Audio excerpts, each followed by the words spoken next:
যীশু খ্রিস্ট বলেছিলেন, গো ইয়ে টেল মাই গসপেল টু অল, যাও তোমরা আমার গসপেল সারা পৃথিবীর দরবারে পৌঁছে দাও। তেমন আমরা যখন ঠাকুরের মেসেজ নিয়ে যাই বা যেই যাক, হয়তো এই প্রশ্নটা এইভাবে সম্মুখীন হতে হয়, বড় বড় কথা বলছো, তোমার বাড়িতে সব ঠিক আছে তো? তুমি ঠাকুরের ঠাকুরের নীতিবিধি মেনে তোমাদের কি লাভ হয়েছে ইত্যাদি। প্রশ্নটা সত্যি, তবে আমরা সবাই কিভাবে এই প্রশ্নটার সাথে ডিল করি, হ্যাঁ, সেটা একটা খুব বড় বিষয়।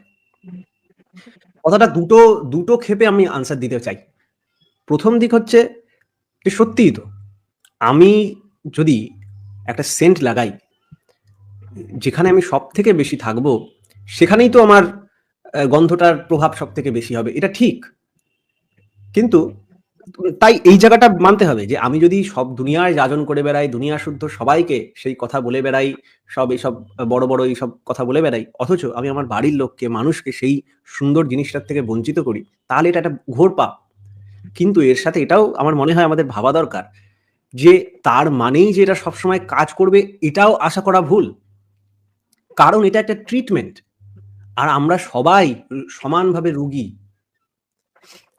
এই প্রশ্নটা এমন হলো যে একজন ডাক্তার বাড়ি বাড়ি ট্রিটমেন্ট করে বেড়াচ্ছে, সে ডাক্তারকে জিজ্ঞেস করা হলো যে তোমার বাড়িতে কি অসুস্থ কেউ হয় না, বা তোমার বাড়িতে কি কেউ কোনোদিন মরেনি? এটা তো বোকা বোকা প্রশ্ন। এটাই তো জীবনের একটা স্টাইল, যে আমাদের জীবনকে যদি যেরম আছে সেরম ভাবে ছেড়ে রাখা হয়, অটোমেটিক এরা মরণ পানে ধাবে। দুর্দশা আপনিই আমরা সবাই দুর্দশাগ্রস্ত হয়ে যাব।